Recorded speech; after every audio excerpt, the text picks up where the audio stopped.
రామం నిశాచర వినాశకరం నమామి. రామాయ రామభద్రాయ వేదసే రఘునాథాయ నాదాయ సీతాయ పతయే నమః.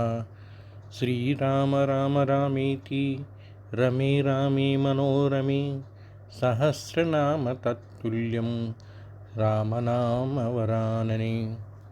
శ్రీరామ మంత్రం ఎంత గొప్పదో మనందరికీ తెలిసిందే. అకార ఉకార మకారాల ఓంకార శబ్దంతో కూర్చున్నటువంటి గొప్ప మంత్రం అండి. ఈ ఒక్క మంత్రంతో త్రిమూర్తులని, ఆదిపరాశక్తిని, ఆ శ్రీ మహాలక్ష్మిని కొలిచినటువంటి ఎంతో గొప్ప పుణ్యఫలం ఈ శ్రీరామ మంత్రంలో ఉంది. ఒక్క రామకోటి రాస్తే చాలు, మీకు ఎన్నో జన్మల సుకృతం వల్ల మీరు అది చేయగలుగుతారు.